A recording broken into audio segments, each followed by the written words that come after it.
Meeting to order on this Tuesday, 9 April at 9:30 in the morning. We'll begin with a roll call as soon as Commissioner LaHaye, here. Commissioner Lalone, Yes. Commissioner Peterson excused, Commissioner Fournier. Here. Commissioner Konashevsky. Here. Commissioner Kozlowski. Here. Commissioner Francisco. I'm here. Please join me, rise and join me if you can with the Pledge of Allegiance. I pledge allegiance to the flag of the United States of America and to the republic for which it stands, one nation, under God, indivisible, with liberty and justice for all. I would ask everyone in the room today to please silence your phones. Just helpful and prevents any kind of unnecessary distraction. So if you would please do that. We're at the point where we adopt the agenda, and I think there's been some discussion of adding to the agenda. Commissioner Fournier, Yes, I would like to add District Health 4. District Health 4. Let's do that then while we're still in the finance portion after our county treasurer. So the last item in the finance, and it's District Health Department number 4 is the topic. Okay. Make that note here. Are there any other additions to the agenda? Yes, Yes, sir. discussion of the M32 parcels. We've got Dwayne and Mark are both here. Some updates on that. Do we want to add that during the finance portion or after we go into full board and for ways and means? Is it a finance issue? No, Okay, then what I would suggest, then you'll be the chair at that point, is we can do that, the very first item when we move into, after we rise and report. Yep. Okay, and that's the M32 property. Okay. Are there any other amendments, modifications, additions to the agenda? Hearing none, I'll look for a motion and support that we adopt the agenda as amended. I'll make that motion. I have a motion from Commissioner Lalone. Do I have support? A support from Commissioner LaHaye. Any discussion? Hearing none, all in favor indicate by saying aye. Aye. Those opposed, same sign. Motion is carried. The agenda as amended is adopted. First action item is we have bills to pay. And I would look for a motion and support to pay the bills as submitted. I'll make the motion. I have a motion from Commissioner LaHaye. Do I have support? I'll support. I have support from Commissioner Lalone. Any discussion on the bills to pay? the only discussion that I have is the questions. I don't know, I know I didn't give you much time. And again, it's, some of that stuff is more, could be just informational later on, get to it. I have the invoices that you were requesting. Did you have a question on any particular one or No, just want to see them or? Yeah. are they for me to keep forever? These ones are, yeah.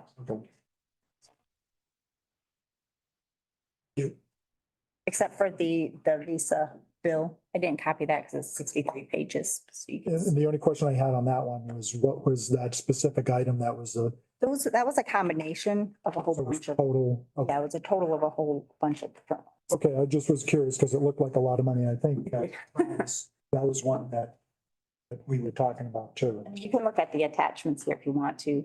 I get it. And then the only other thing I guess there would be from the sheriff, just as a question, we used Sunrise quite a bit last month. What was all that related to? Because a lot of it was kind of like cycled in the donations and stuff. It's not my, but I can't answer that. It's like $14,000, $13,900 or something. Yeah, 13,700. When it says donation before that, what is that? The year, The donation money for animals that are not tied to the complaint. So to be honest with you, without looking at. we can talk more about it later too. So this is under animal control? Yeah, Okay, so if you look at the animal control budget, you have revenues that come in under donations, but then you also have expenses that go out as donations. So basically, when that money is donated, when you expense it out, you have a donation expense line so that they wash. Okay, I can tell you that I did receive a phone call from Sunrise about rather some outstanding invoices. So I had gotten with Kat and Michelle. There was a couple invoices that they never sent over, so it might be some back from December on that all just got grouped into this month. Maybe that's why it's bigger. but that makes sense. So Okay, thanks. And the only other question that I have for you, Eric, as well, is the $20,000 for Grand Traverse Mobile. Here. Is that like a monthly thing? Thank you. Thank you.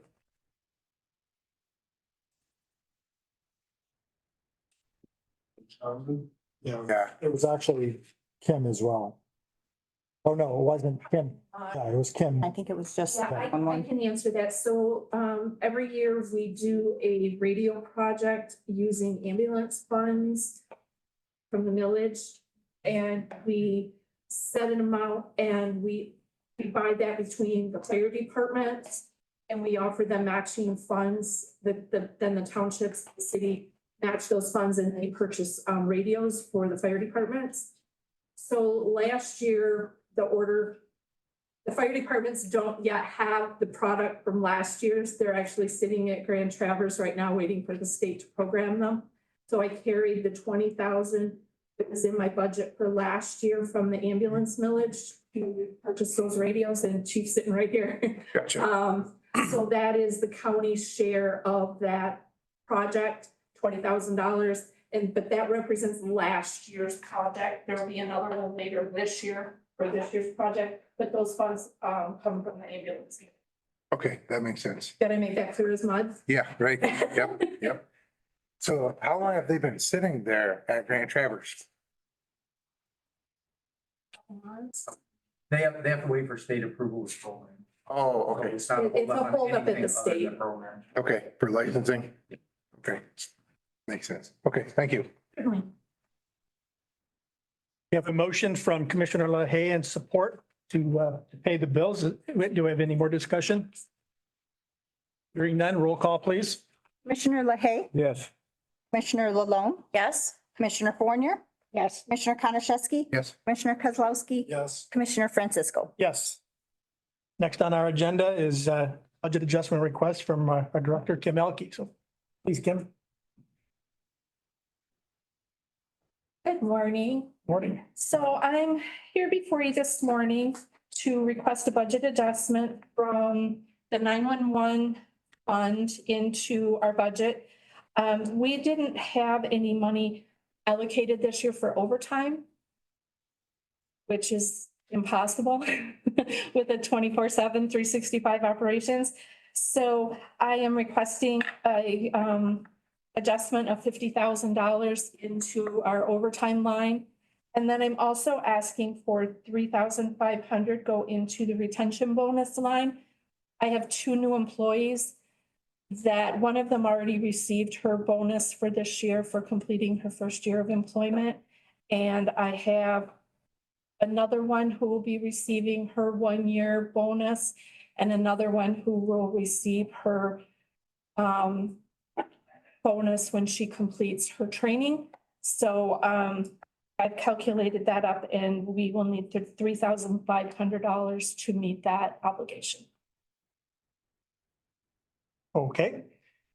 Do you anticipate further budget adjustments or what is $50,000 is about what you, So it's actually a little bit less than what we've been spending, but I do not anticipate needing more. I can tell you, last year at this time, we had already used just over 16,000. This year, we're at just over 3,000. We've made some adjustments and some different scheduling changes, and I'm hoping to be well under that, but I would rather be prepared. so I've been looking for, and Kim, do you need the line item for the 911 fund balance or are we good to go with the way it's printed? Because What happens when you budget? You're just budgeting to spend it. You're not actually changing the fund balance. The fund balance doesn't change until you actually use the funds. Okay, I'm just trying to make sure that you have the information that you No. cautioned us on, so. I ran it by her as well, just. Thank you, thank you. Very good. Okay, so what I'm looking for is a motion to approve the 911 Emergency Manager Director request to move a total of $53,500 from the 911 fund balance with no impact on the general fund and put into the following line items. Line item 261-325-708.000, which is a dispatcher overtime line item for $50,000, and the line item 261-325-714.001 for our retention bonuses in a total of $3,500. Do I have a motion and support? I'll make that I motion. have a motion from Commissioner Konarshevsky to support that. And I have support from Commissioner LaHaye. Roll call, please. Commissioner Lalonde, Yes. Commissioner Fournier, Yes, Commissioner Konashevsky. Yes. Commissioner Kozlowski, Yes. Commissioner LaHaye, Yes. Commissioner Francisco. Yes, Thank you very much. thank you, Kim. The next item on our agenda is the Recycling Authority. President looks like the treasurer here, Rachel, welcome. Morning, everyone. Good morning. Morning. So I have a request here from Northeast Michigan Materials Management Authority. So this is a request for $5,000, and this is to support the cleanup day and the electronics day. Those events are fundraised for above and beyond the surcharge. The surcharge is only used for the recycling program itself. And this is offered to residents of Alpena County. And I'm here to answer any questions if I can. Okay, thank you. So are there any questions before we move into the motion? I do have a couple of questions. Okay, How did you rise at that amount from? At $5,000, it costs approximately $25,000 to put this event on. Last year, Alpena County, I'll just read the donations that we received. 5,000 Alpena County, 5,000 City of Alpena, Charter Township of Alpena, also 5,000. Then we had Green and Wilson Township at 1,000, Awesome Meek at 2,000, Long Rapids and Maple Ridge at 500 and 200 for Wellington Township. And we don't know exactly how much the event costs. We just have an estimate because we have to see what actually comes in, because we dispose of lots of furniture and appliances at that event. Did you say anything about Sanborn? Have to pressure them. I don't see anything from Sanborn, but yes, we can pressure them. Did the amount that you collected last year, did you use all of that amount for the cleanup? Yes. And then anything in addition goes to the electronics event. Because I know people volunteer. Mhm. The equipment, a lot of the equipment's volunteered. People bring their equipment. You get a grant for the tires.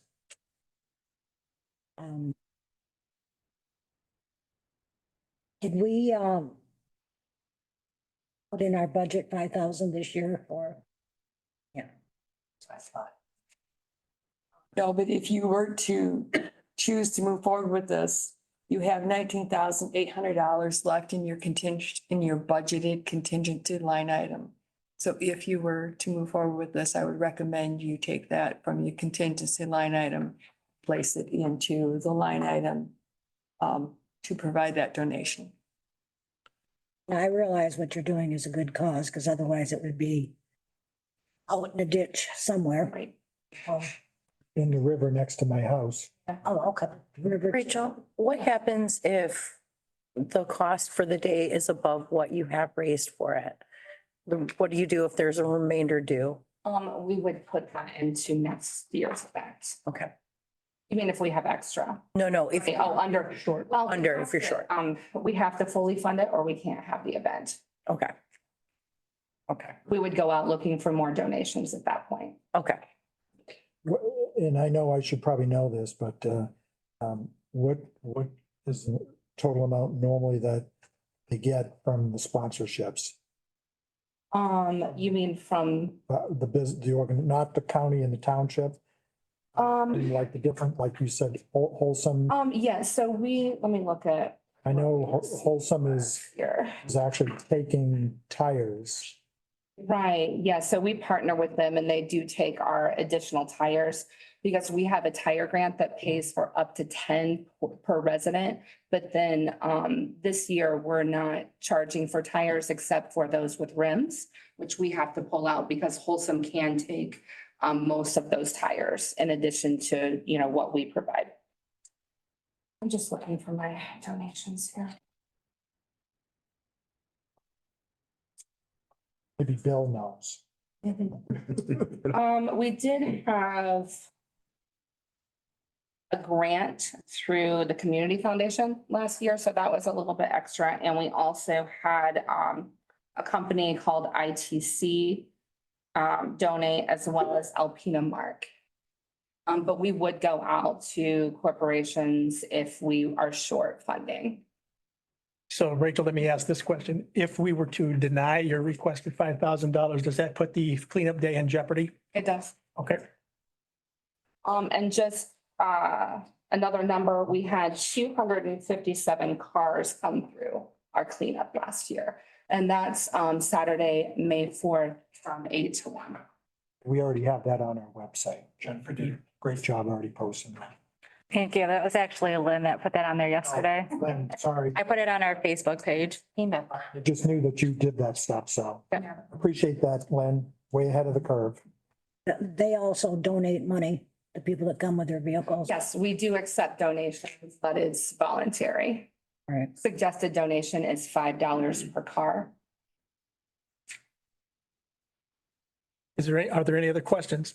If not, I'll look for a motion to approve to support the annual countywide cleanup day and electronics day for Northeast Michigan Materials Management Authority in the amount of $5,000 as presented and that taken out of the contingency fund line item, And then paid for out of, the general fund.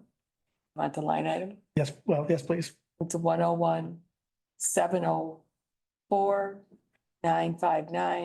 101-704-959.002.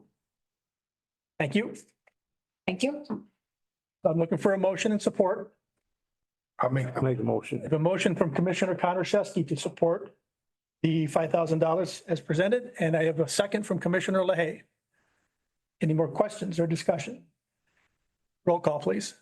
Commissioner Fournier, Yes. Commissioner Konashevsky, yes. Commissioner Kozlowski, Yes. Commissioner LaHaye, Yes. Commissioner Lalone, Yes, Commissioner Francisco. Yes. Thank you. Oh, there you go. Thank you. Next item on our agenda is Mandy Smith, Register of Deeds. Anyone from the Register of Deeds office to present? Denied. oh my gosh. So for all of you, we do have a letter of request, and essentially they're recommending to approve to pay any remaining paid time off time not used as of July 1st, 2024, to be paid to the Chief Deputy Mandy Smith, who is the chief in the Register of Deeds office, in the event that Mandy Smith is appointed as Register of Deeds effective July 1st, 2024. So my question is, if she's appointed to that position, does she forfeit all of her PTO, or can it carry over if she No, becomes As an elected official. Elected officials don't have people. PTO? Okay, just wanted to make sure that was clear. And my question, I guess, and I don't know who I asked, is, Yeah, so I know in the letter, it kind of said she would try to use some, but it didn't want to put the Register of Deeds office in a position where they didn't have the necessary staffing, but what point, because I think it was 130 hours, Bud, and that was at the beginning of March. So everyone's looking at me. Does anybody know where we are, like right now with, she was at 130 hours, I think, on March 6th. So we've got a whole month that's gone by. Has any PTO been used with with the time of the letter, you would think that she would be using this, making an effort to. I'm not quite sure what her current balance is, but she's also still accruing PTO every 2 weeks, I think at 7 or 8 hours. Okay, well, we should eliminate that. Right? No? No. Okay. So I guess I should, just trying to figure out where we are, because is it gonna be the 130 hours? Is it gonna be, if she's taking a day off every week or, I'm not, It doesn't say in the letter, yeah. so it could be anywhere. She, 7 hours of pay period, you said? Says you 7 or 8. use a few days. Yeah. Which isn't much. Oh, I mean, that's not cut it down very much. And how much does that 130 hours amount to? whatever her current rate. Yeah, multiplied whatever hourly rate is. Currently, the policy is that if someone resigns and gives 2 weeks' notice, then they get paid 50% of their PTO balance. But she's not really leaving the county. She's still gonna be with the county. She's taken on the elected official position. I think And- anybody that has ever been appointed before has gotten It's gotten a payout. How would you know? because I did. And we paid you the whole thing? Okay. How many hours do you recall? I didn't have very much.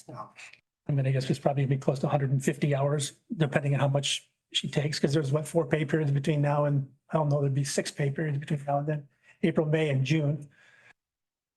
So 6 periods, 7, 42 extra days, plus she takes some time off, so I mean, it's somewhere around 150. We wouldn't pay this out until after the fact, You could do it whenever you guys want. because I'm just saying, I don't know.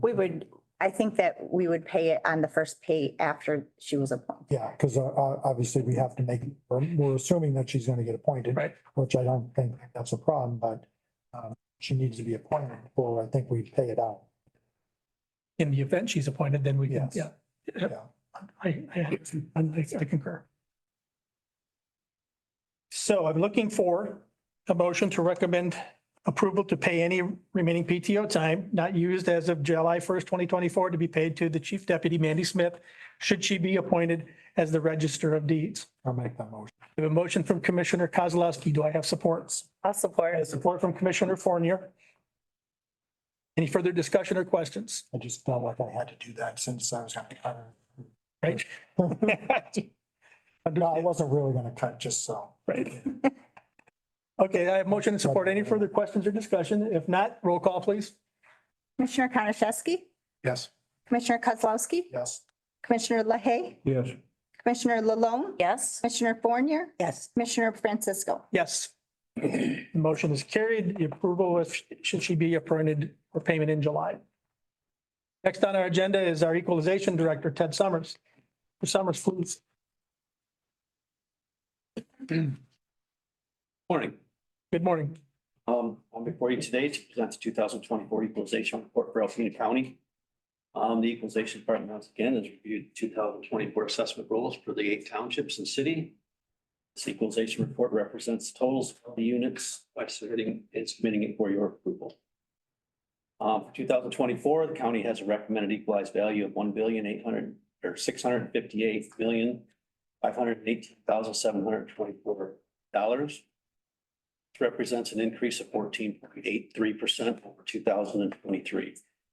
Alpena County also has a recommended taxable value of $1,186,627,704 for 24. That also is an increase of 6.6% over 2023. The largest increase in equalized value came from the residential class. Probably no surprise at 15.87%. And the largest increase in equalized value for the units was Wilson Township at 18.37%. The remainder of the townships in the city posted increase between 17.83 and 11.52%. Wilson Township also reported the largest increase in taxable value at 8.87%. And the remainder of the units were between 8.3 and 5.3%. So within this report, find a resolution to adopt the equalization report, and it will, by adopting it, will authorize the chairman, the board of commissioners to sign, and the clerk equalization director also needs to sign this report. Resolution contains the equalized values totals for the real and personal property. Also on pages 3 through 11 are the Michigan Department of Treasury form number cell 47, which certifies the roll for units. And on page 12 is the Michigan Department of Treasury form 4024, I believe that was. No, that's just the 3127 certifies director to certify the value. And next are the Department of Treasury form numbers L24 and L4046, which will need to be signed and approved and turned to the state tax commission. The remainder of the pages just show some increase in values, some charts, graphs. That show you where the different townships fall as far as taxable and equalized value. So everything went good this year, no issues. We did show an increase in value this year, substantial increase in value again this year, a little bit less than last year, but again, it was still an increase. So our studies went well, everything went good. I think that starting to slow down a little bit. Maybe next year it'll be a little bit slower, I'm not sure, but this year, if anybody has any questions, I'd be glad to answer them. Thank you, Mr. Summers. Are there any questions for Mr. Summers before we? And I believe we have to read the resolution into the record. So Mr. Summers, if you wouldn't mind, since I have a little bit of laryngitis, Let me get, you could read the resolution to the record. okay, resolution to adopt 2024 equalization report as submitted. Whereas the Equalization Department has examined the assessment rolls, the 8 townships and 1 city within Alpena County to determine whether the real and personal property in the respective townships and city have been equally and uniformly assessed. And whereas based on this examination and studies it conducted, the Equalization Department has prepared and presented the County Board of Commissioners the attached 2024 equalization report.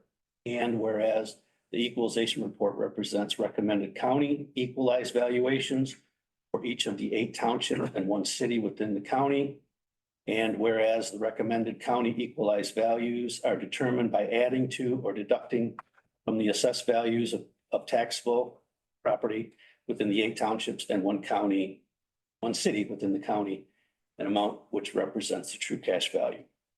Now, therefore, be it resolved that the Alpena County Board of Commissioners accepts and adopts the recommended county equalized values presented in the 2024 equalization report prepared by the Alpena County Equalization Department. Total 2024 equalized valuation of real and personal property in the amount of $1,658,518,724. And the breakdown of equalized values by property classification as follows: agriculture real property, $113,900,700. Commercial real property, $154,770,900. Industrial real property, $48,836,900. Residential real property, $1,258,176,100.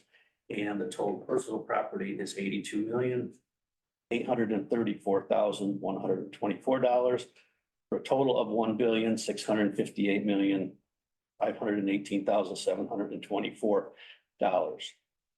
Be it further resolved that the Alpena County Board Chairman and the County Clerk are authorized to sign the report. Further, the County Equalization Director is authorized to represent the Alpena County in both state preliminary and final state equalization sessions if determined necessary. Thank you, Mr. Summers, for doing that. So at this point, based upon the resolution that has been entered into the record, we'll now vote on that. So I'll look for a motion and support to approve the 2024 equalization report and adopt resolution 24-08 as presented. I'll make that motion. I have a motion from Commissioner Kozlowski. Do I have support? I'll support it. I have support from Commissioner LaHaye. It's not spending money, but I'd still like to do a roll call anyway. So Commissioner Kozlowski, Yes. Commissioner LaHaye, Yes. Commissioner LaLonge, Yes. Commissioner Fournier, Yes. Commissioner Konashevsky, Yes. Commissioner Francisco. Yes. Thank you, Mr. Summers. Wait a minute. Ted, this is the time that I wanted you to talk about this. This is it? Yeah. You good? Yeah, are you going to introduce the other, Oh, is it, I don't know if it's on. The resolution, Later on. it's later on in the, okay, sorry. Jumped the gun too early. Next on the agenda is our Home Improvement Director, Nikki Yanish.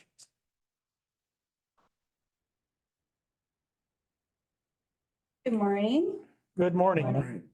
I'm here today basically just seeking permission to apply on behalf of the Alpena County Home Improvement Program for a new MISTA grant opportunity called the My Neighborhood Program. And I specifically would like to apply for the maximum of $400,000 rehabilitation projects in Alpena County. I think I did a memo that probably explained as much as I needed to explain up front, but I'm definitely available to answer any questions if you have any. Are there any questions for Nikki on her request to apply for a grant of $400,000?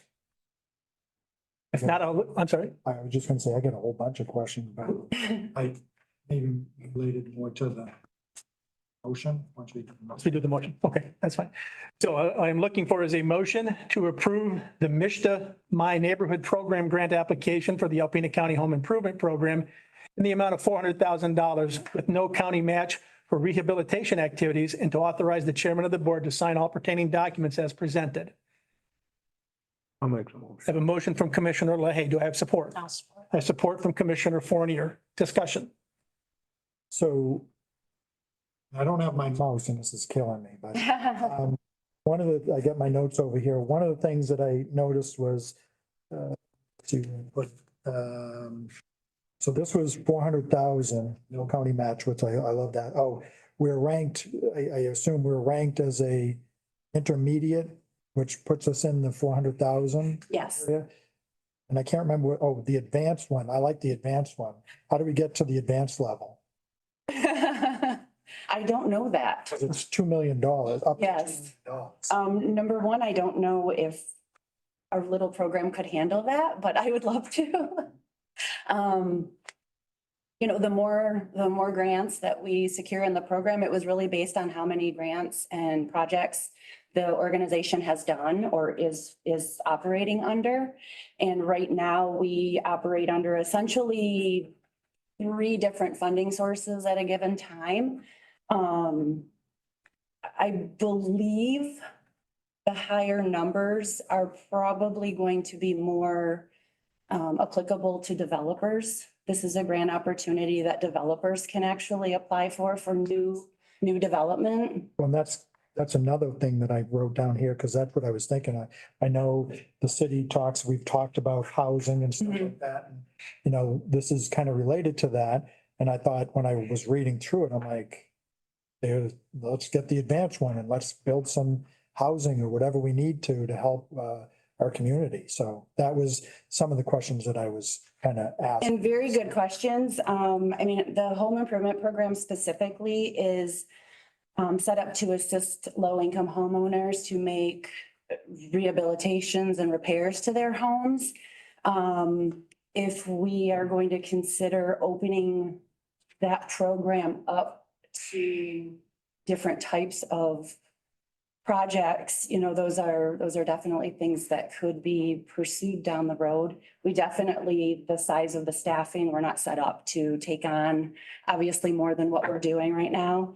But it would be wonderful, and it would be wonderful to collaborate with other entities. And this specific grant opportunity is great in that there's a piece of it for public amenities, there's a piece of it for new units to be constructed, and there's a piece for rehabilitation. So I, on the behalf of this program, am seeking funds under rehabilitation. I do know that Target Alpena is at least aware of this funding. We sat in on the same conference. I don't know for sure if they're applying for any of that additional funding to be able to do other things in the community. And I'm not quite sure if the city is considering jumping on board on some opportunities here. There's $1.6 million slated for the northeast region of the state out of the $60 million across the state of Michigan. It's kind of a small chunk in our little region of the state, but you know, I'm just going to try to tap into the most that we can right here in this program that we have. But I do hope that other agencies in the community are doing the same. And I'm not suggesting that we necessarily will get the $400,000 into this program. Depending on who all comes forward with applications, it may, you know, they may have to spread the wealth, and it's not just Alpena County, it's, you know, Ogama, Crawford, Otsego, Presque Isle, all of the counties in our region. Is this a new program? Yes, new program through MISTA. The Home Improvement Office is operating or is working under a My Hope program, which focuses on energy efficiency through MISTA as well. This is almost like an extension of that, if you will.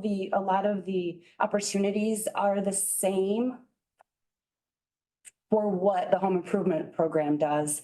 You know, the My Hope program focuses on energy efficiency. Now My Neighborhood includes energy efficiency, adds accessibility pieces to help homeowners, and adds neighborhood enhancements, meaning now we can start targeting the exterior of homes to try to beautify neighborhoods. And that's a piece that the home improvement program doesn't have right now. We can address severe siding issues, but we can't just deal with the exterior of a home to improve the look of the neighborhood. And this would open up a few opportunities to do that. So that's what I'm most excited about. Thank you. Are there any other questions for Nikki? I do. Go ahead, sir. So when I read through this too, and it just kind of a question that I asked myself, where do the administrative fees that go, or where do the administrative fees go to that it talked about for up to 18% are allowed under this grant? Where do they go? Do they go back to? They help fund the existence of the home improvement program. So that's all used with all of the administrative dollars that the home improvement program is able to collect from each funding source to basically pay salaries, cover office expenses, inspector fees, things like that. I know how these governmental agencies are. They want to skim off the top and keep their 18%. I would just wanted to make sure that that 18% was staying here. Yes, absolutely. That's what we live on. Okay. Mhm. Okay. Any other questions or discussion?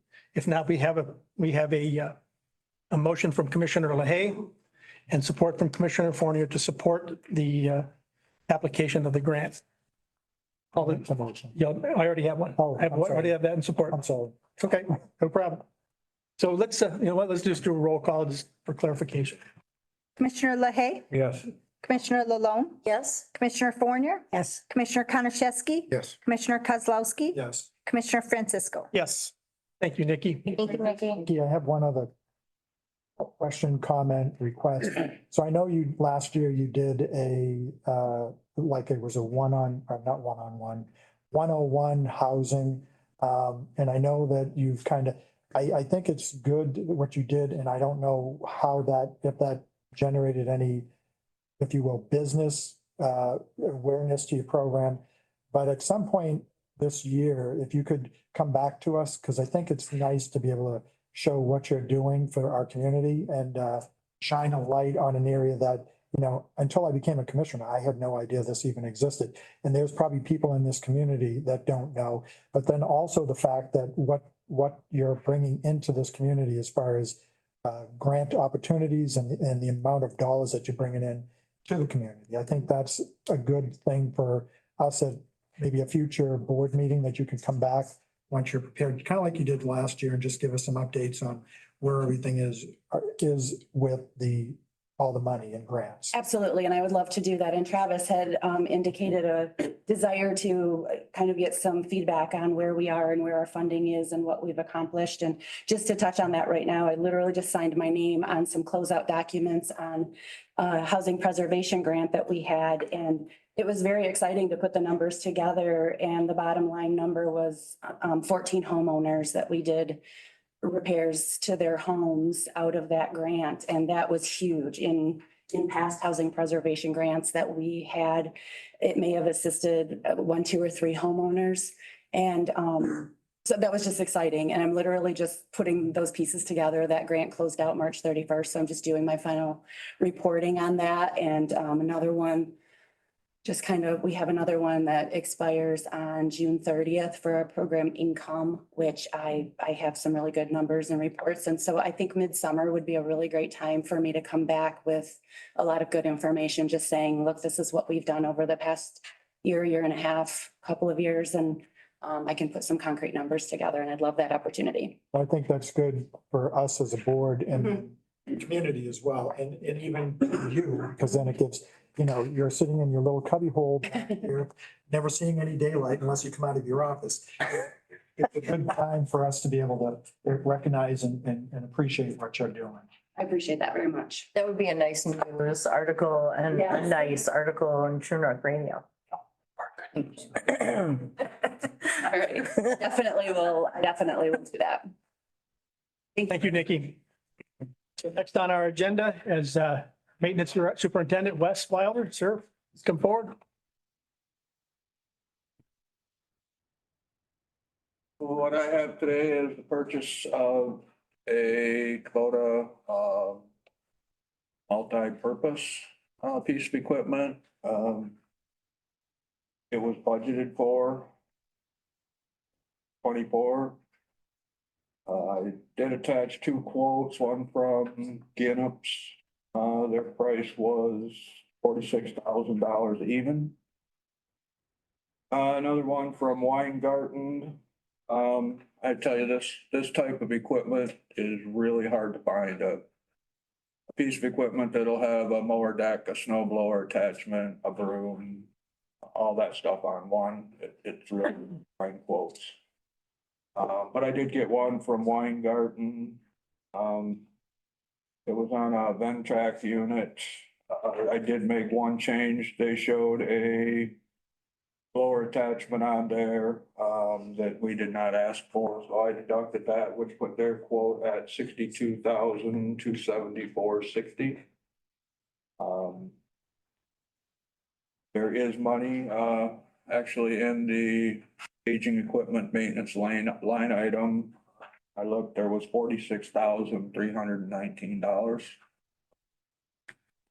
I guess I'm looking for approval to move forward with the purchase of this machine. And your recommendation is to approve the Kubota. Oh, absolutely. Okay, sir. It's the same machine as we have now, obviously newer, but it's identical, has the same attachments with it. One we've got now, we've been running since 2001, so. Okay. Wes, what's the year of the old one and what's the year? Is this brand new from Ginnett? This is brand new, and the one we're using now was purchased in 2001. That one have any trade-in value? Or you want to keep it as I'd have to spare? talk to them if they won't give us anything for trade-in, don't want it, or if it's very little, we can put it out for bids. It's not something that I want to keep. So, Okay, so looking for from this board, a motion to approve the purchase of a Kubota lawnmower and the attachments from Get Up Sales in the amount of $46,000 to be paid from line item 402-234-980.201, which is the Maintenance Department Aging Equipment Fund, as presented. This will replace, the replacement of this equipment has been budgeted this year in 2024. I'll make the I motion. have a motion from Commissioner LaHaye. Do I have support? I'll support. I have support from Commissioner Lalone. Any other questions or discussion? I have a question. Please, Commissioner. There is a place on 32, I don't know the name of it, but his name is Randy. He owns it. Did you check with him on a cost of, I guess I'm not sure where you're talking about. I talked to Summerick's, I talked to Fitzpatrick, I talked to Don's board. That's the reason I ended up going out of town actually and trying to get quotes, just because nobody else had that type of equipment. I actually, when I got a hold of Weingarten, I wanted them to price the same. They, according to their website, sold Kubota equipment. But when I talked to them, they said, no, we don't handle that much of that stuff anymore. So that's why they bid this other unit. I know Kubota's a good tractor. Yeah. My husband has one, so, yeah. Question that I have is, on the two quotes, one was very detailed and the other one was just kind of handwritten on, how come we couldn't have gotten, We could, the reason that that happened was because the quote I had gotten was from last fall to do budget. And prior to bringing this today, I called to make sure that that price was still good. And it had changed a bit and it went to 46,000. It was 40. I'd say it was 43 something before it went up a little bit from last fall when I originally was putting budget numbers together to this. So they just redid it and didn't list all the different items that go with it. Any other questions? Wes, if this goes through, could you circle back with us and let us know with the old equipment, if they took it in for trade-in? Oh, absolutely. Thank you. Like I say, either way, I have no intentions of keeping Or it. if it's gonna go up to bid or, yeah, can you let me know? Okay, thanks. Any further discussion? If not, we have a motion from Commissioner LaHaye, supported by Commissioner LaLonde to approve this purchase. That roll call, please. Commissioner LaLonde, Yes. Commissioner Fournier, Yes. Commissioner Konashevsky, Yes. Commissioner Kozlowski, yes, Commissioner LaHaye, Yes. Commissioner Francisco. Yes. Motion is carried. Thank you. Thanks, Mr. Westerwilder. So next on our agenda is our library director, Deborah Greenacre, or anyone from the library on Zoom. On Zoom. Okay. Hi, Good morning. How are you? good morning. How's everyone there? Anxiously awaiting your presentation. All right, we're going to make it short and sweet for you this morning because we know you're busy. We are here on behalf of the library and the library board to ask for your approval of our millage ballot language for the August 6, 2024 election. In addition to our renewal of 0.75, we are asking for a small increase to help with addressing the cost of living increases for staff salaries, increasing health insurance costs, increase to our book budget, our programming budget. We're looking to move outward out into the county to serve all the people in the outer county, not just in the city. We also have some future large expenditures that we're going to have to address, which is replacement of the library roof, air conditioning units, and boilers. Thank you for your consideration, and we are available to answer any questions that you may have. Okay, stand by then. So at this point, I'm looking for, we'll do discussion and questions. I'm looking for a motion to approve the ballot language for the library millage and to adopt resolution 24-09, which states the County of Alpena Library Millage Renewal Proposal. That the County of Alpena, Michigan be authorized to levy annually an amount not to exceed 0.90 mils, of which 0.7462 mils is a renewal of the previously authorized millage that expired in 2023. And 0.1538 mils is a new additional millage against all taxable property within Alpena County for a period of 10 years, 2024 to 2033, inclusive, for the purpose of providing funds for all library purposes authorized by law, including maintenance and operations of the library.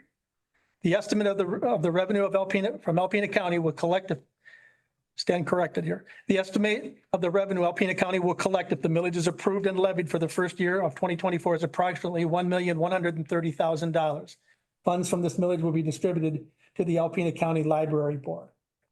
So I will look for a motion and support to approve the language and the resolution as I just presented. Do I have a motion? I'll make the motion. You have a motion from Commissioner Krzyzewski. Do I have support? I'll support it. I have support from Commissioner Kozlowski. Discussion, questions? Okay, my question on this would be, at the top, and I don't know who reviewed the language on this, but I know in the past, when we had a millage for the veterans, I believe, we broke the veterans millage up because we did ask for an increase.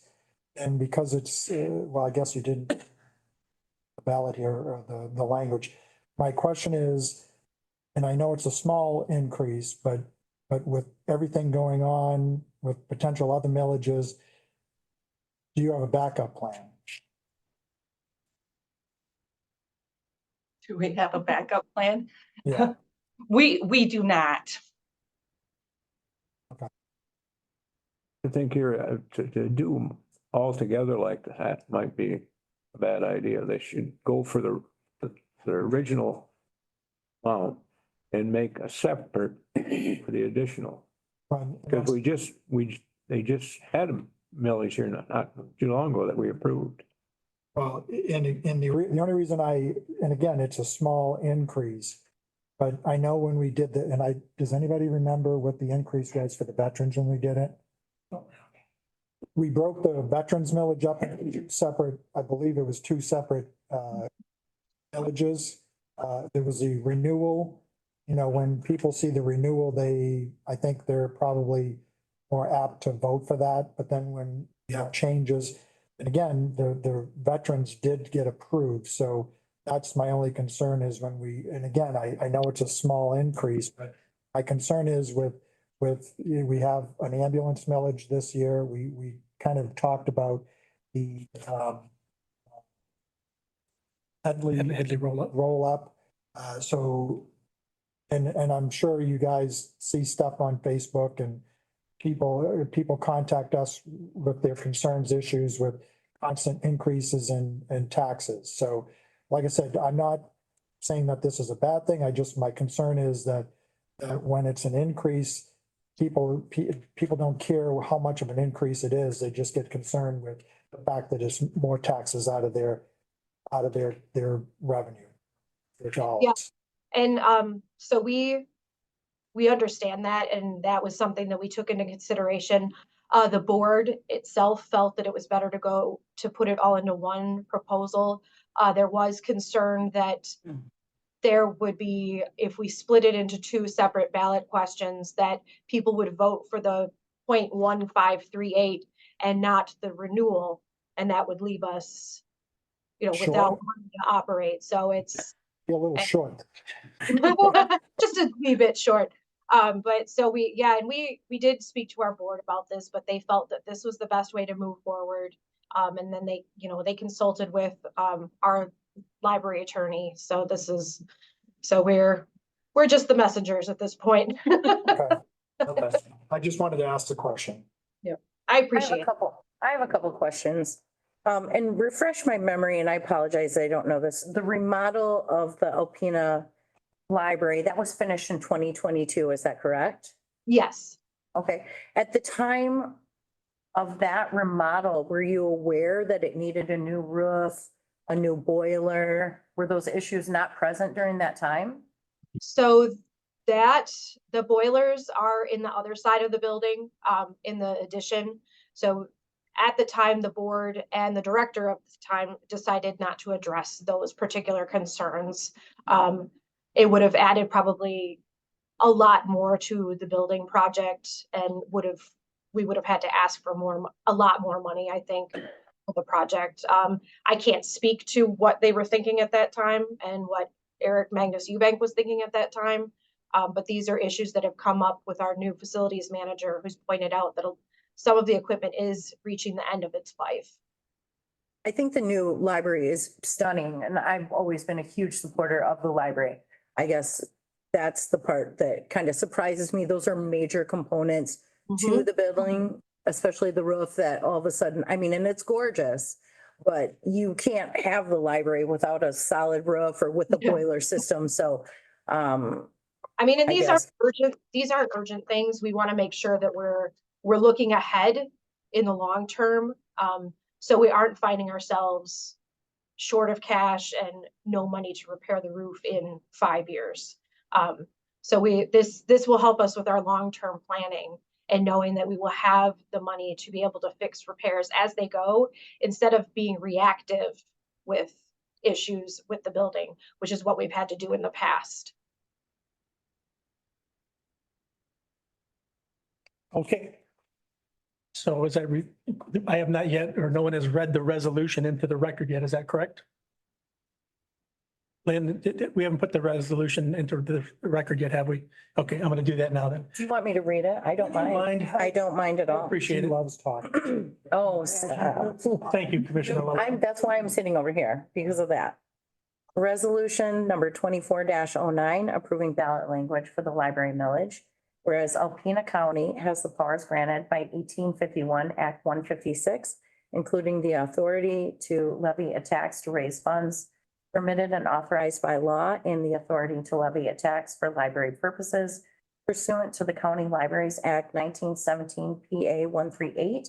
And whereas the county previously placed a proposal on the ballot to provide funds for local public library service in Alpena County, and whereas voters previously approved a renewal of 0.75 mil rolled back to 0.7462 mil when it was last levied in 2023, mil for 10 years to fund library service in Alpena County, and that millage expired in 2023. And whereas the library board determines that it is in the best interests and welfare of Alpena County and its residents that revenue be authorized for the purpose of funding library service.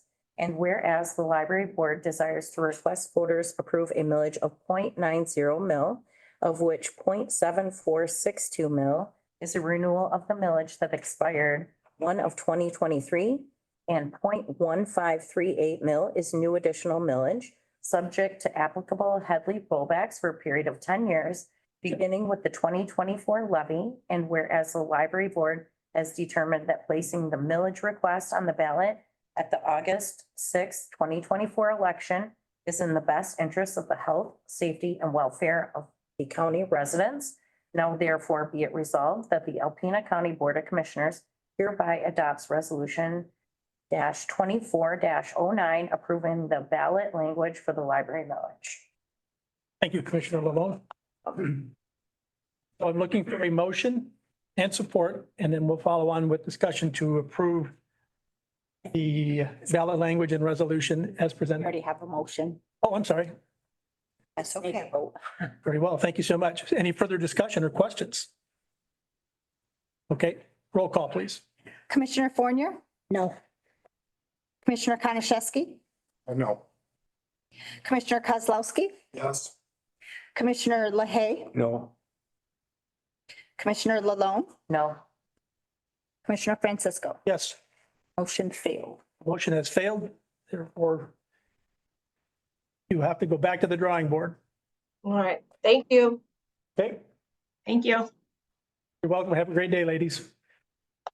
Next item on our agenda is our county treasurer, Kim Ludlow. Oh, okay, so we'll bring you your monthly report. So at the beginning of this year, you had an unaudited fund balance of $3,652,709.26. We've collected revenue through March 31st of $2,055,337.15. With expenditures of $3,330,280.99, leaving a fund balance as of March 31st of $2,377,765.42. If I look at our percentages, we have received 17.46% of our budgeted revenue and spent 24.89% of our budgeted expense. We look at last year's percentages, we had 16.66% of our revenue and 26.67% of our budgeted expense. About right on target as last year. Okay, thank you. So I'll look for a motion to receive and file the treasurer's report. I have a motion from Commissioner Fournier. Do I have support? I'll support. I have support from Commissioner Lalone. Any questions or comments? If not, all in favor of receiving and filing the report indicate by saying aye. Aye. Those opposed, same sign. Hearing none, the motion is carried and the report will be filed. Next is the first quarter budget adjustments. So when we started this year, we had an adopted revenue of $11,640,368 in revenue, with $13,198,769 of budgeted expenses, showing a budgeted deficit or using our fund balance to the tune of $1,558,401. After our adjustments, we are at $11,940,000 $904,000, sorry, $239 in revenue, which is an increase of $263,871. And we're showing budgeted expenditures of $402,037, leaving a budgeted deficit of $1,497,798. So we've increased our budgeted expenses by $203,680 from where we started. So instead of gaining the 236,000 against our deficit, we've gained 60,000. But it's still a gain. We're moving about the right direction. Okay, thank you. So looking for a motion and support for approval of the first quarter budget adjustments. We didn't have any budget adjustments. I'll make that motion. Okay, have Yeah, it's a summary of the budget. a summary of the budget. Yep. So I'm looking for a motion and support for the summary of the first quarter budget adjustments for 2024, and I believe Commissioner Fournier has made that motion. Do I have support? I'll support. I support from Commissioner Lalonde. Any discussion or questions? Tim, I have a question. What, and it's just, I probably just don't know what it is. What is this law library project? I was going through this. Library project, as far as you, mean the fund, the department, Mhm. it is for the law library. We are required to have that money we have to put away, and they get penal fine money as well, and then the county has to support it as well. Okay. It's for the Yeah. upstairs in circuit court. I just, it was the first time it caught my attention. Yeah. I just wasn't aware of it. Yep. So I just had questions. Okay, thanks. And Treasurer Ludlow, you still have the floor? Ready for the next one? We did not vote, did we? No, we didn't. No. It's a comment. So, look for a roll call to approve the budget adjustments from the first quarter of 2024. Commissioner Konashevsky, Yes. Commissioner Kozlowski, Yes. Commissioner LaHaye, Yes. Commissioner Lalonde, Yes. Commissioner Fournier, Yes. Commissioner Francisco. Yes. Now, Commissioner, our Treasurer Ludlow, you still have the floor on an information item, Fund 276. So when we put together our budget this year, we budgeted to transfer funds to the housing fund, so that basically fronting them the money so they could pay for grant projects, because basically they pay for the grants and then they get reimbursed. So we provided them the funds in the form of an expense on the general fund side and a revenue on the housing side, so that they could move forward with their projects, get reimbursed. Once they were reimbursed, they were providing the funds back to the general fund. So it was an expense on the housing side and a revenue on the general fund side. The auditor has brought to our attention that these are really truly not revenues and expenditures. It's basically a due to from, and recommending that we take them out of the budget and place them on the balance sheet. And for me to go ahead and do this, I needed your guys' approval, because I am reducing revenue and expense for both the general fund and the housing fund. It's an equal amount, but you will not see that in the budgeted amounts anymore. It'll be on the balance sheet as due froms. Okay, so you heard the presentation. Look for a motion and support to move the budgeted revenues and expenditures, advancing funds to Fund 2776 home improvement for grant expenditures from the general fund. They will need to be moved to the balance sheet as due to and due froms. Make the I motion. have a motion from Commissioner Konashevsky. Do I have support? Support. I have support from Commissioner Kozlowski. Any further discussion or questions? I guess if the auditor recommends it, then I guess that's probably a good practice. So all in favor of approving the motion to go to the balance sheet to due to and to from, indicate by saying aye. Aye. Those opposed, same sign. Hearing none. The motion is carried, and we'll change our way of recording the Fund 276. Next on the agenda is the addition from a recommendation from Commissioner Fornier for District Health Department number 4. Commissioner Fornier. Yes. During the 2024 budget process, Mary Catherine said to reduce the 2024 appropriations to district health or by $100,000. The 2023 appropriations was $227.47. Was it? So it was reduced to $127.47, and we did not budget district health for lease revenue into the fund 246 district health building fund.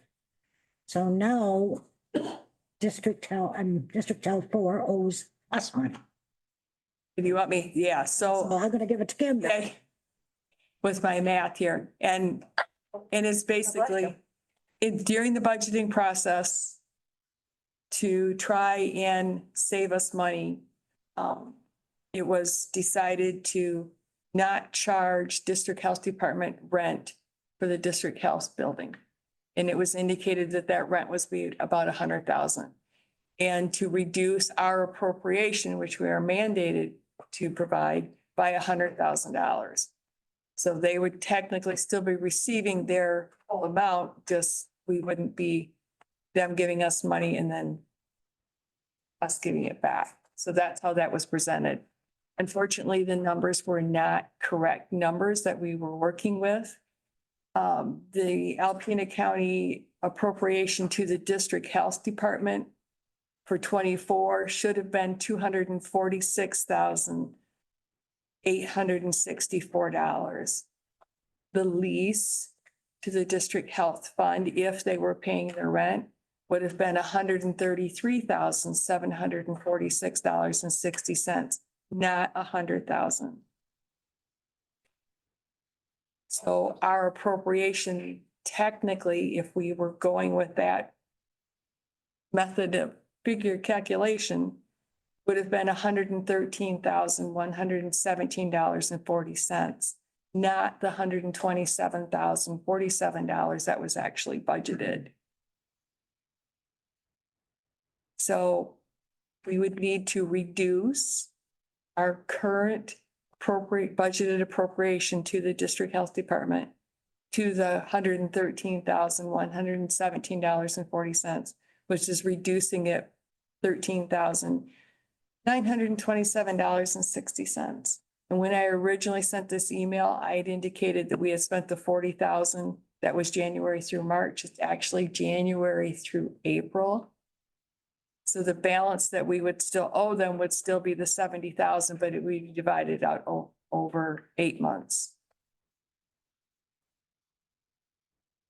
Is that a budget adjustment we need to make? Yeah, basically, that's what I need for you guys to understand why we're reducing that appropriation. There's been a lot of emails and discussion back and forth with District Health and Jerry Hillis, trying to get this adjusted. Unfortunately, we just didn't have solid numbers when the budget was put together. And this is correcting that by giving you those solid numbers, what that appropriation should have been, less the rent. And that is what our appropriation. The good thing is it will reduce our general fund expenses by $13,900. Okay. So Commissioner Forney, would you like to make a motion? Yes. That. I don't know how to word it because it's. How about a motion to reduce the 2024 appropriation from the county to the district health department? Reduce it by $13,929, bringing it to $113,118 for the year of 24. That, Lynn? Yeah. Okay. Does anybody else need that repeated, or do we have support as is? I'll support it. I support from Commissioner Katarszewski. Roll call, please. Any further discussion or questions? Sorry. If not, roll call, please. Commissioner Kozlowski, Yes. Commissioner LaHaye, Yes. Commissioner LaLonde, Yes. Commissioner Fournier, Yes. Commissioner Konachesky, Yes. Commissioner Francisco. Yes. So unless there's any other business that was not brought up or we're aware of, I'll accept a motion to rise and report and to move into the Ways and Means portion of the meeting. I just want to ask him a question. Could you send Mr. Hallis message Yeah. letting him know that? He's probably listening and we've been emailing back and forth, but yeah, I will let him know that that budget adjustment's been approved once I receive the signboard actions. Thank you. Okay. So I'm looking for a motion and support to move, for rise and report to move to the Ways and Means portion of the meeting. I'll make a I motion. have a motion from Commissioner LaLonde. Do I have support? I have support from Commissioner LaHaye. All in favor of moving to the Ways and Means portion of the meeting indicate by saying aye. Aye. Those opposed, same sign. Hearing none, the motion is carried and we move on to in the agenda. Okay. So since we moved it to the top of my section, the M32 property, and the updates as of today, met last week at the MDOT building to go over some of the concerns, issues that they had with the property. Based on, and I just actually, since we've been here, I sent you guys all a copy of the updated and email the map, the lots, if you will. So during our discussion, we met Dwayne, Mark, there's a bunch of, I'm sorry, what was your first name again? Becky. So, and you work for, yep. So we met at the MDOT building and MDOT's concern was, well, there was a couple concerns, I think. Dwayne proposed that he would buy all the lots. But it was a deal. So with that, I guess, and again, looking at that original drawing that was done by Huron, what is it, Huron Engineering?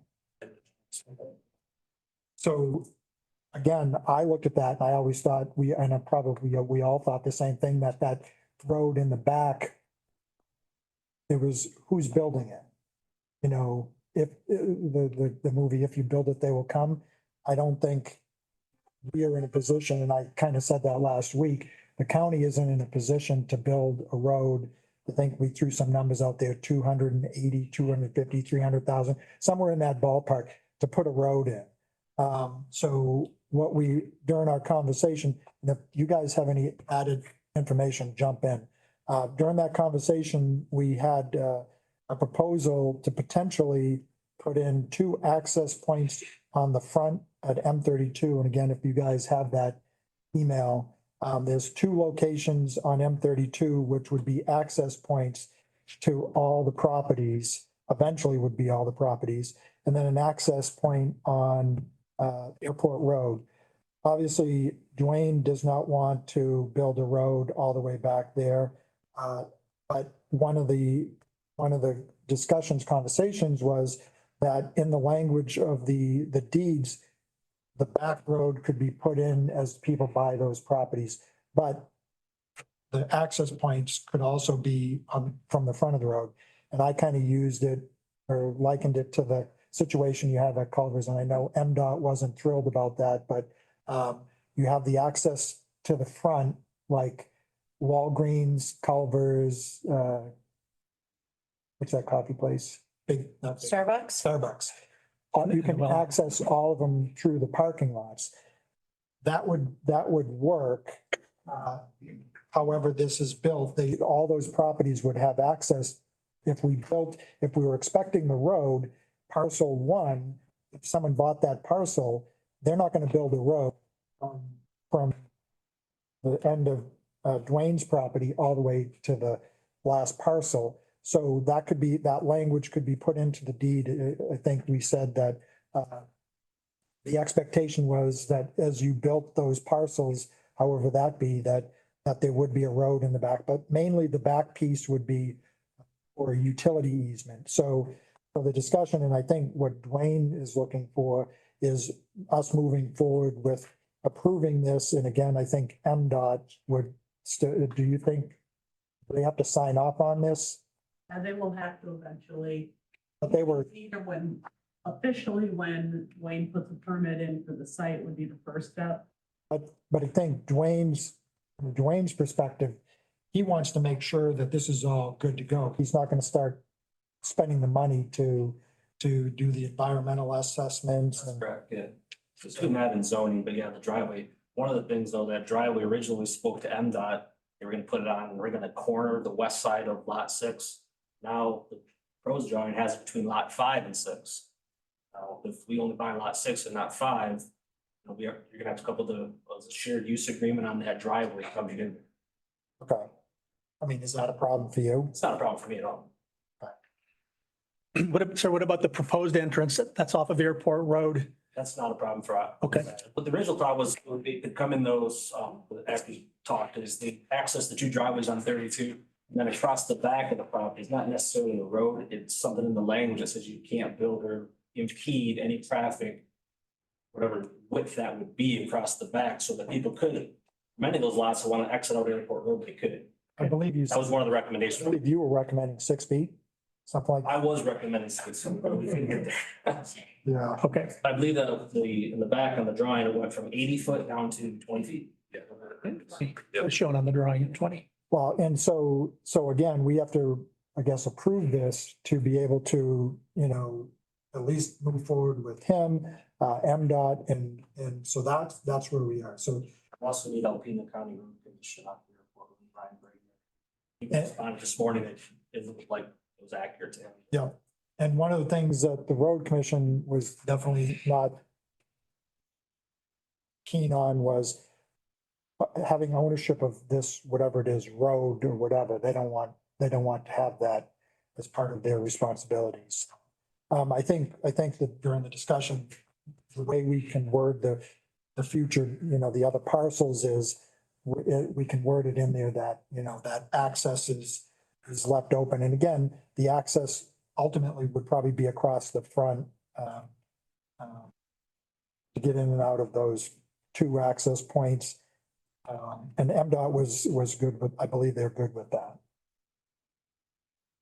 So John, just so I'm clear, along M32, there would be a service drive, for the lack of a better term, that would go east and west along M32. Yep, inside. So where this dashed line. Yep. Is actually, what is that, the right of way? That's MDOT's right away. Okay. So the access, if you will, road would just have to be on, I'm assuming, just on the other side of that. It could be in the right of way. That's a discussion we could have with MDOT. They probably wouldn't be opposed to it. Okay. Okay. I think. The other component is the utilities that are not in yet out there. Well, yeah, and so I guess that was one discussion too, was the water line.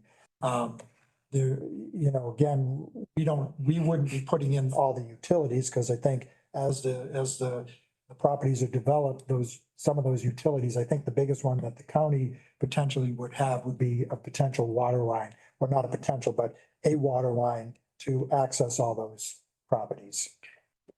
And my next question, the utility easement, that 20-foot utility easement to the northern edge of our property, who would be responsible to develop and maintain that easement? Well, it's not, I don't think we're developing it. I think, again, that would be in the deed, have to have, there is an easement, but it doesn't necessarily have to be developed. Yeah. Right, so that easement right now is left there for potential utilities for sanitary and water in the back. Okay.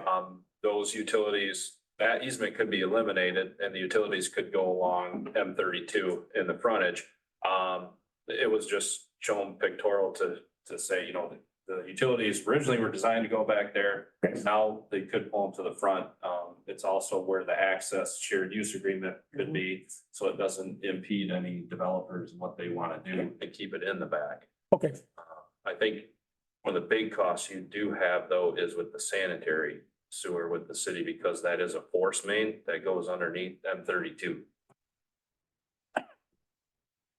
And so it will require a lift station. it goes across 32? Yeah, so it goes along Airport Road, and the main structure where it returns to gravity feed is on the south side of M32, and it runs gravity for quite a ways. And then there's another lift station further down along 32 as it makes its way back to the city. You're dealing with the city of Alpena for sanitary sewer, and you're dealing with Alpena Township for the water service out there. So the city of Alpena runs all the way out there? For sanitary, yes, they service the CRTC. Okay. And you said right now that utility is right off of M32? There is a manhole there. It's force main all the way up. You know where the MDOT office is right now? So the main pump station, lift station is there by that MDOT office. And it's a force main all the way down Airport Road to the south side of M32 for sanitary. There's a lift station actually on the CRTC as well, Yeah, I think. backside of the base. I think so. So, So since it's force main, could you plumb into that there? you could, that is what the whole design is for the recycling center. The piece to the north was they're gonna do their own tap. What the city's likely not gonna wanna see is 6 different taps into that force main. Because that's just gonna lead to a lot of potential issues. So what's the alternative, running across M32 and getting into the gravity? Yeah, Which is probably not a great idea. You'll no, be looking at boring the road likely at that point. An alternative might be to, and we haven't talked about this at all yet, but to provide, get with the city about putting a pump there to connect into the force main and a single manhole that all the, whoever buys those lots can add on to as they purchase. But that first one will need to be some sort of pump grinder pump to get into that force main. Which is probably the best avenue.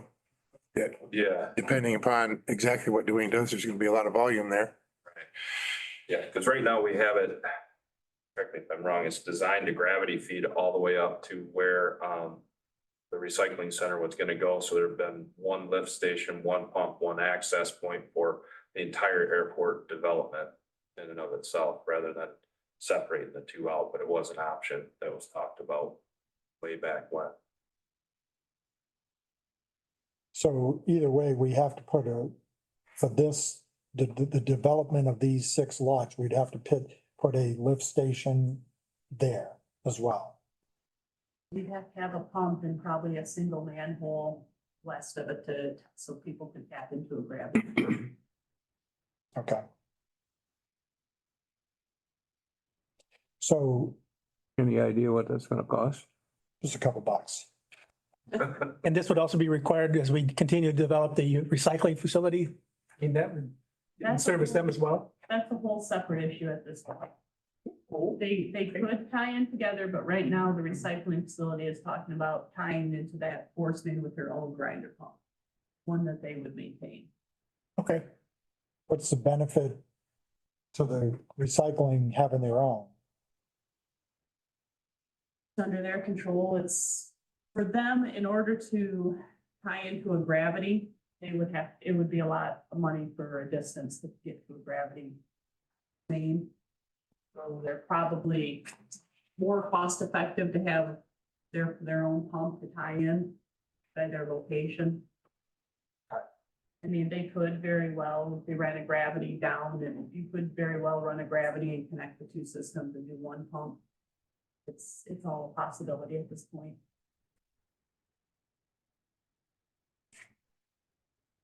So I guess what Dwayne's looking for is part of this, because there's more to follow, correct?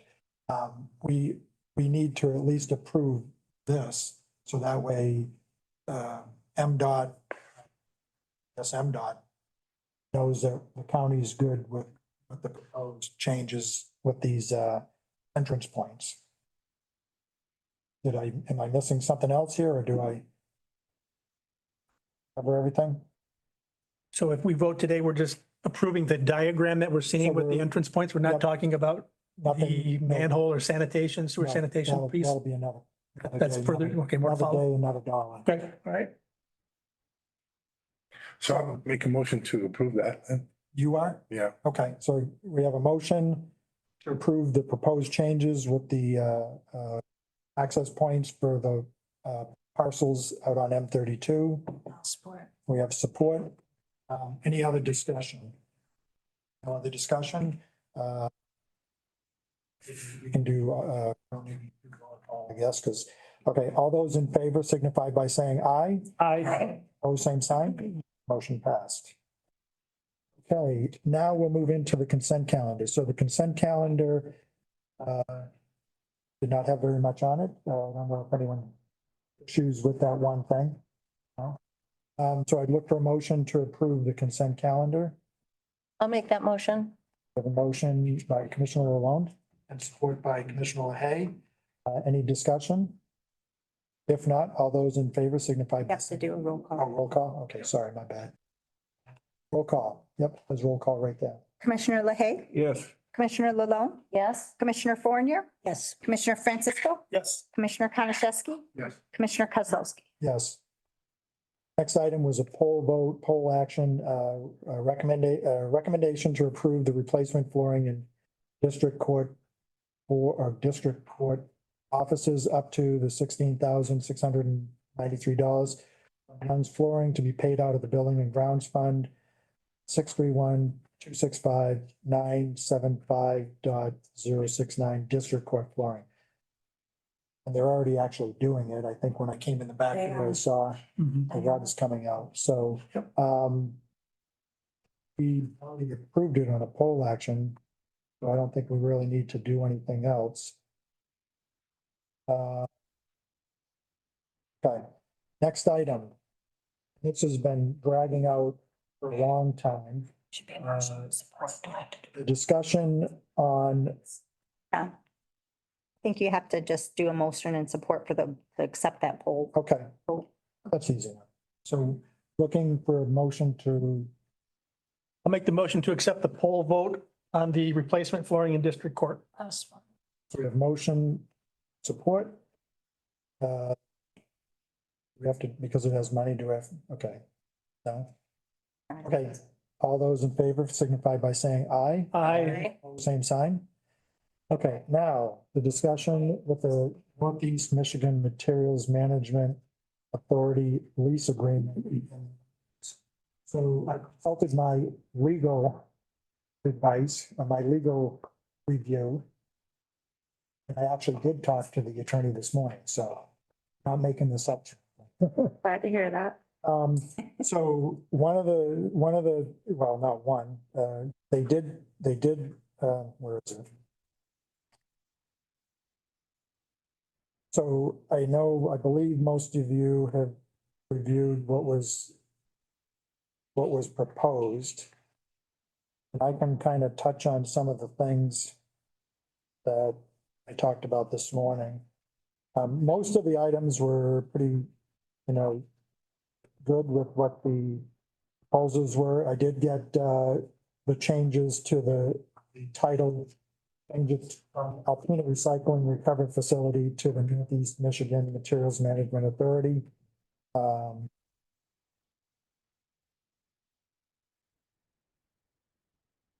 Happened with house at home. One of the things that, and I don't know, this was brought up by the attorney today.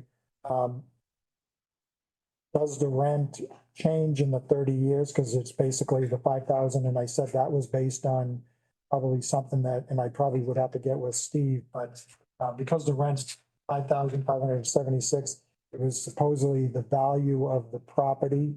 But the attorney basically said one thing that they would add into this is, so in 30 years, the value of the property would change, would no longer be potentially that 5,000. So, she recommended that we, it's good for the 30 years, but in 30 years, we have a review of appraised value of that property to see what the rent would be then. So I said, I think that makes sense, because otherwise you're talking 60 years at a lease rental for $5,576. So that was one of the items that she mentioned. Standard language, so the lease recommended lease language.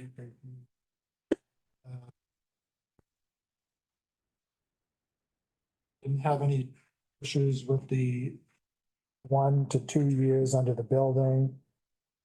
I think the main thing, and then I mentioned to her also the heavy metals under the section, what was that? Page 2 amended the fuels and chemical, and then we added the heavy metals and other hazardous materials. She thought that was good. And you're under, what was it, under section page 2, the use, you had sent that, and I will get that changed. That's not a problem. Thank you.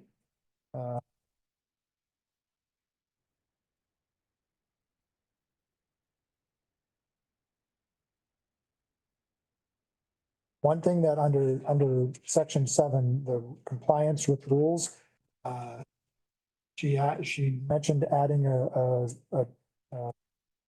clause in there that if the rules aren't followed, then there needs to be something, a term of default. So I said we could get that taken care of, but she said that's just a normal standard thing that they put in a contract, or she would put in a contract. So again, it doesn't really impact the overall contract.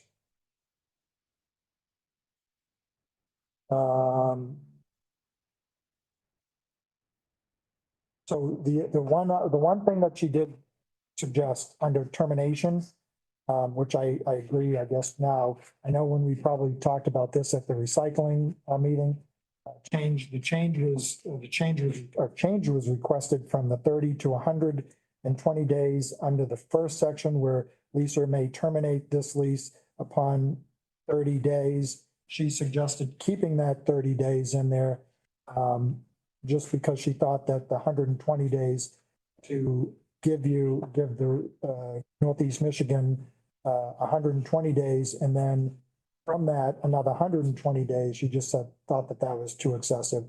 The second line where the leasee shall have 120 days thereafter to vacate the premises, she was fine with that. So I don't believe, and again, this is probably not going to be a problem, but she did suggest that we go from don't go to the 120 days for the notice, just keep that at the 30. And I think. You have a question from Rachel, if you're willing to take it. Oh, Just to clarify, so under 12 termination, we're leaving the first or the second sentence at 30 days, and then you're changing So the first- 120 days to vacate then. Yep, so the first 30 would stay. Yep. And then the change, we crossed out the 14 days and changed it to 120 days. Okay, thank you. I think there's only really one more item. Oh, access. She just recommended that we put a clause in there to have the leaseor have the right to gain access for necessary reasons, whatever those may be, with due notice. And I don't think that would be a problem either. Oh, and then, so I guess the final thing was, I know we talked about vacating the premises, whatever, that the facilities would actually stay. I know in the thing, in the lease, it says basically restore the premises to the original condition. And we discussed that wouldn't make sense to either party to have to tear down a building. But she said she would recommend putting that in section 14, that the building and fixtures need to stay, and any improvements to the land needs to be approved by the county, and then must also with the property. I don't think you guys would have any problem with that. I'm assuming there will be a revised version I can take back to the board. No, I was hoping you were taking notes on this. All this will be updated, and then you can take back to the board, right, Bill? And I think that was, let me just double check here. That was it. So pretty basic. Sorry it took so long to get legal review, but our legal review has not been willing to review our legal documents. And to struggle to get that taken care of. Thank you. So I guess, did you guys all get those notes? Understandable. Okay, so I guess what I would look for, is we then get this draft redrafted and then get it back to the recycling NNNA to have their board review and approve it so we can move forward. Hopefully you can get this because the date on here is May 1st. So we want to get this kind of pushed, and we literally lost a month because of our legal review. We need to make a motion on that? Or we just can move forward with this? I think you just move forward. Okay, so I just say we move forward with this. So hopefully we'll have the updated version pretty quickly back to you guys. And that meeting, as you recall, is April 18th. It got moved up because of the MTA Yeah. meeting. Thank you. More pressure, right? Yeah. Okay. Okay, now we're to the point where, I'm tired by sneezing. you have a question? No. Oh, I'm sorry. Ted, you're back. So you guys all got a copy of this spreadsheet that Ted prepared, and he's been so eager to be able to present this to us. So I just said, come at the meeting, come to the meeting too. So he's here to discuss where we are and how we got there, just with the numbers. Not too much pressure, though. Sure.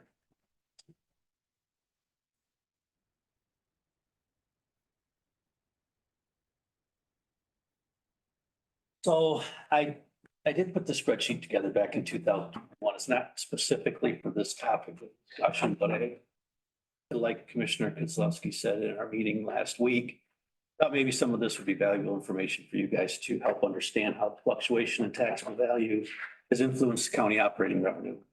And originally the purpose of this was some of the commissioners came to me and it's like, okay, what's going on?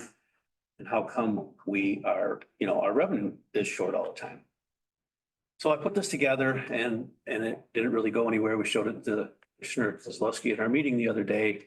Thought maybe we should bring it here. So if you look at the right column in A, obviously is the year, and then column B is the taxable value amounts certified by the board from year 2000 to 2020. I'll tell you in a minute why I stopped at 2020. And then the millage rates are shown there. There was a few rollbacks from 2000, 2020. I picked up in 2019, or I'm sorry, 2009, because that's the year that the county taxable value stopped increasing. So in 2019, you had $956 million taxable value. And that brought you almost $4,600,000 in revenue. So if you look at 2010, things started going backwards. First year, you lost $100,000 in revenue. Second year, you lost an additional 92,000. Third year, lost an additional 96,000. 3 years, you lost almost $300,000 in revenue. It took until 2020 to get back to the operating revenue that you were collecting in 2009. So I think some of the discussion was, to cut services, and I can only speak for the equalization department. During the 2010, 11, 12, 13, we were cutting services. We reduced our staff in our office by 2 people. And I just don't know how you make that ground up. I don't think it's anybody's fault. It's just a matter of the economy and the way it was. After 2000, the taxable value started to increase again. 2021, you had a 2.4% increase. 2022, you had a 5.2% 6% increase. 2023 was a great year, 7.1%. This year's back down to 6.6. So things turned around, and if you look at the far right column, Jay, from 2000 to 2009, you had an average increase of 4.63% in taxable value. Some years were more, some years were less. Then if you look from 2010 to 2020, you had an average increase of 0.07%. I think to explain how we got here, this kind of paints a pretty clear picture that you can't continue to go backwards and not expect cost of doing business to go up. So that was one of the reasons why Commissioner Kozlowski asked to present this to the board, to maybe just give a little better understanding as to, over the years, even if you would have remained the same, it would have, the taxable value would have remained the same in 2009. It still would have taken you till 2020 to regain that revenue that you lost. So you're really collecting a 2020 revenue that you were collecting in 2009. So it's tough to get by. So when this resolution came up, and we had a meeting the other day, spreadsheet came out and the commissioner asked if we would bring it to the meeting and just help explain a little bit more as to, I mean, there are some other tabs on the bottom that would show, you know, if you had a 1% increase, a 2% increase, or a 3% increase.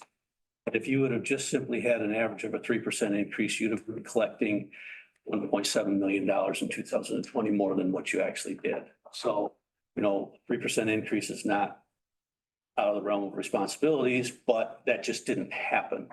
You know, many of those years between 2010 and 2020 were negative increases. At a negative 2.2, negative 2.5, negative 2.3. Pretty tough to keep up with expenses when your revenue is going backwards. So that was one of the reasons why he asked to bring that here, just to help kind of get a better understanding as to what's happened over the last 20 years. And that's what this is. Does anybody have any questions? I think one of the things that when we talked, Ted, the other day, you know, you were saying how the decreases over those years actually is roughly where we are today, as far as in the hole, the negative, the deficit. Right. Right. And if we, you know, the tax allocation fix has been a topic of discussion. And really, that's probably just going to get you back to a break-even point, even if it does pass. So it's a tough situation. I'm not here promoting anything. I'm just here to present the facts. And the facts are, for many years, your revenue went down instead of even staying stable or increasing. So that's part of the reason why I think that you're faced with some of the issues that you are. This is very helpful. I mean, I came on last year and I had to kind of catch up and understand heavily rollback and everything, but this truly was very helpful for me to understand.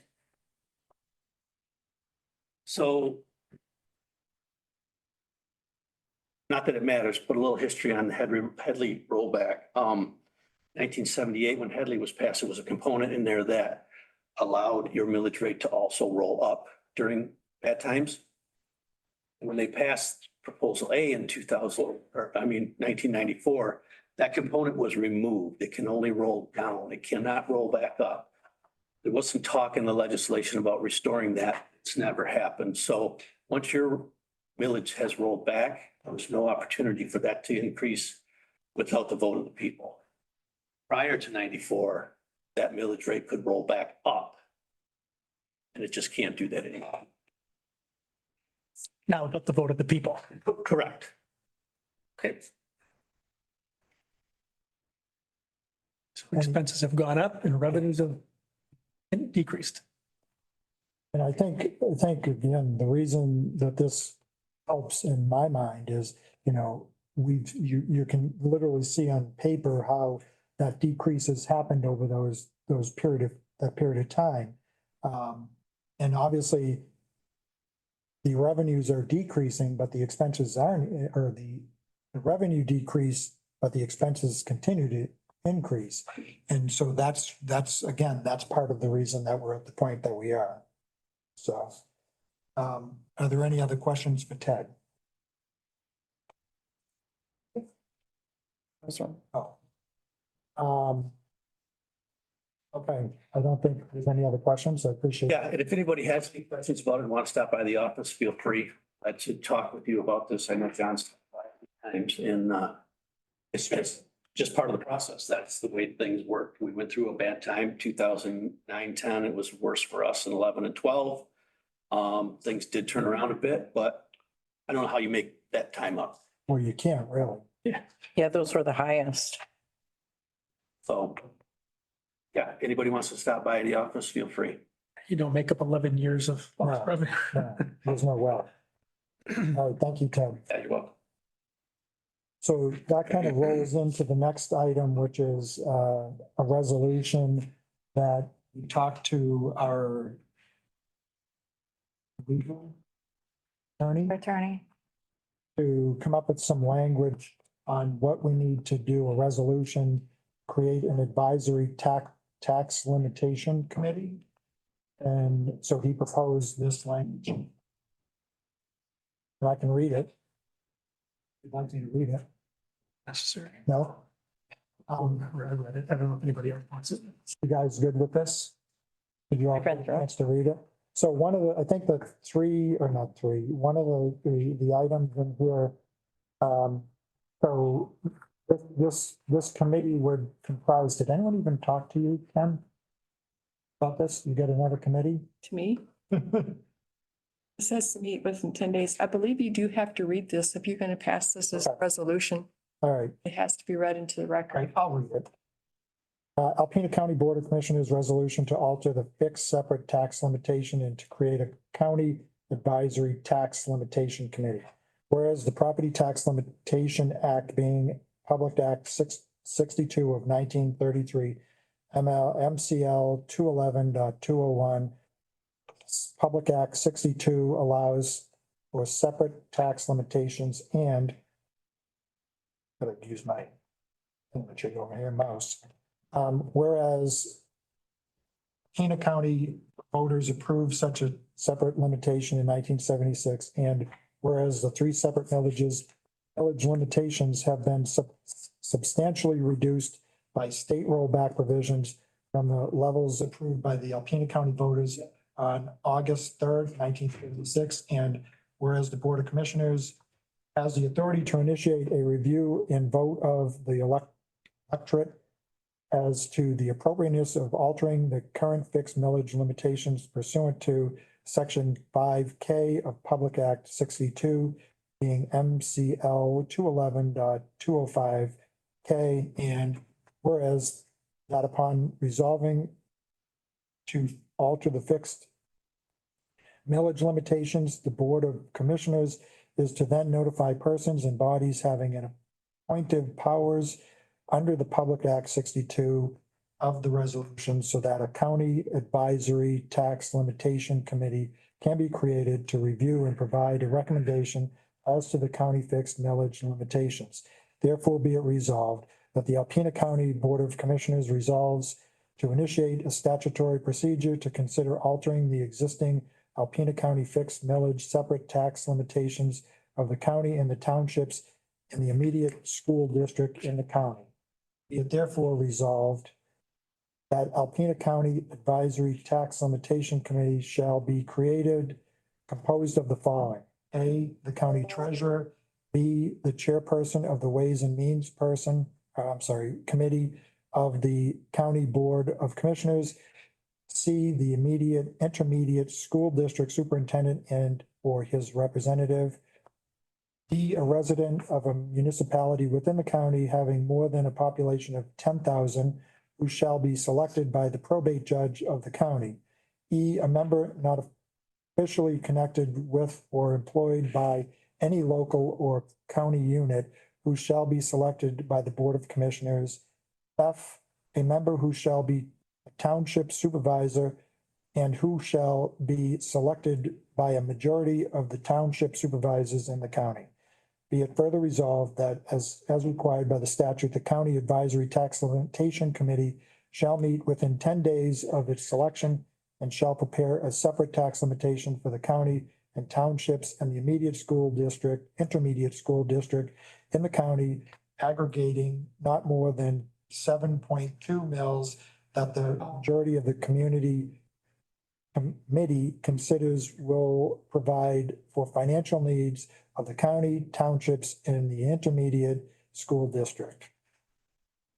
Be it further resolved that the separate tax limitations shall be promptly transmitted to the County Board of Commissioners, and the function of the County Advisory Tax Limitation Committee shall then cease.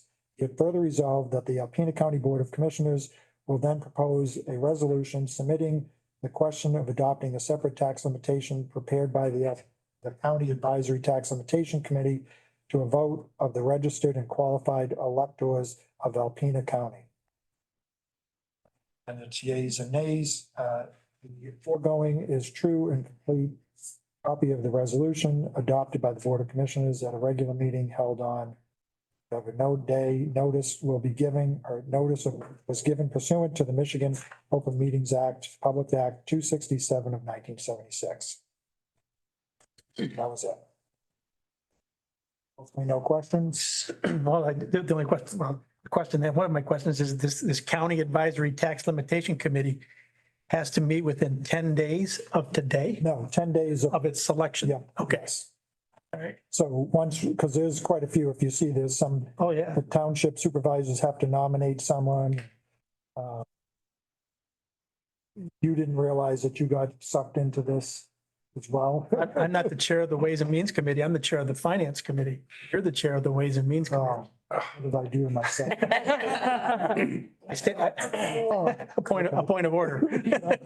So I will, Pass one around. so that may be an error on my part, because when I was speaking to the attorney, he asked who was the chairman of the Finance Committee, and I indicated that we don't have a Finance Committee anymore. We have a Ways and Means Committee. So So do we have to arm wrestle? if we have the chairman of the full board, or are we going with a Finance Committee, or are we going with a Ways and Means Committee?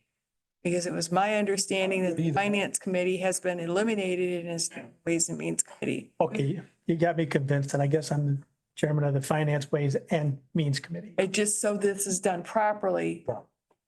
It's either one of us, so we can figure that one out. But some of the other ones, a resident of the municipality, selected by probate judges. I don't see any volunteers out there. Who's wrong? Right. This could be an exciting committee to be on. And then I don't know when the township supervisors meet again, but they'll need to. This committee. So anyway, I guess we need to move forward with this resolution so that way we can then How much to get this. And in order to get this on the ballot for the August I gotta. election, which is what we talked about, correct? Versus November, what is our deadline? We have to have this all done before May that, 14. The ballot wording has to be certified by May 14th. by 14 May. So technically, it was discussed that if this is something you want this County Tax Advisory Limitation Committee to meet and get something together to present at your next full board, you don't have a lot of time. I don't know if it's even possible with 100%. the supervisors. I agree that's my point. Well, we have to start somewhere. So Yes. this is the first step. I am Yes. staying to the restaurant. This You missed my committee, whole speech? I heard part of it. This committee that you are trying to place together, are you to decide to take off the Headley Amendment? What are you? So I think what this gives, and again, this taxing committee can review and authorize us. We're looking to refix the tax allocation. Right. But the Okay, piece but to this this, committee is going to do what? well, they're just gonna be able to advise us to be able to make that. To move forward with that. And if we move forward with this, one of the things that I think someone was telling me, I can't remember who it was, but basically that maybe it was it you that said that we can make that change up to a certain point, but we don't, the townships don't have to then abide by that increase. The way it was explained to me is we can't do this on our own. When the tax allocations were set in 1976, the townships, county, AMA, ESD, and the schools at that time were included.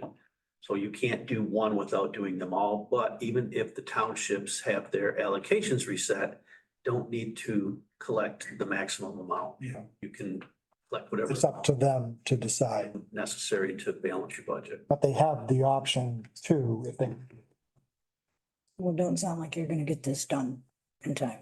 well, That was my point, in 1 month to have all this done. It ain't gonna hey. happen. Up half full.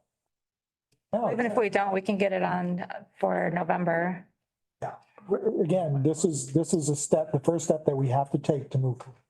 So again, this was advised by legal counsel, love that term, legal counsel. So if we don't do this, we're not going anywhere. I don't think, I think it can be done. It's a short period of time to try to get this all done. So I think, yes, we need to do it. What's that, how's that comment go? Hold my beer? Hold my beer. Watch this, yeah. Yeah. I mean, this certainly, we need to do this. Again, I think we're just under a time constraint that may be somewhat limited to be able to go on the August ballot. Well, But we'd have more time if we decide to put it forth on the November ballot, which isn't ideal. I get that, but and again, I think this is just the first step. So I think if we approve it or don't approve it, if we don't approve it, then we're not going anywhere. But if we approve it, that's the first step that we need to take to then get this all in. I think we need to approve it, Yep. but we may not make it by the 14 May deadline. That's all. I got some free time coming up, so What about everybody else? What's the November timeline? that's August. It's August. I think it's August 13th. It's in August, but I'm not sure the exact date. I'll make a motion to approve this as stated. I'll support. And support. Any other discussion? No other discussion? Can I do roll call on this then? Yes. Commissioner LaLonde, Yes. Commissioner Fournier, Now, this is just to approve This is to create this tax. Create this task. or not approve. All right, I'll say yes. Commissioner Francisco, Yes. Commissioner Konashevsky, Yes. Commissioner LaHaye, Yes. Commissioner Kozlowski. Okay. Motion carried, and that was the last thing on our. Just, the next thing is we go into closed session to review candidates for the county administrative position. Mr. Chairman, can we take 5 minutes before we go into closed session for any relief I break? wasn't sure and I was like, I have to go. I can't wait. I had to go. Yeah, he was looking for you. I was like,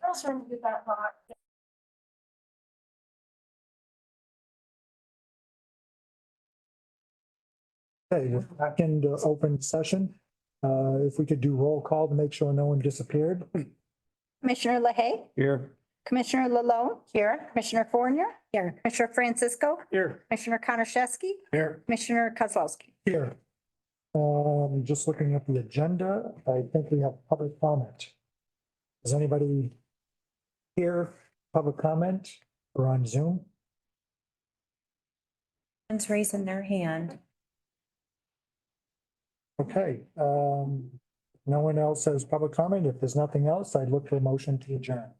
I'll make the motion. I'll Motion second. And second, all those in favor signify by saying aye. Aye. Opposed, same sign. We're done.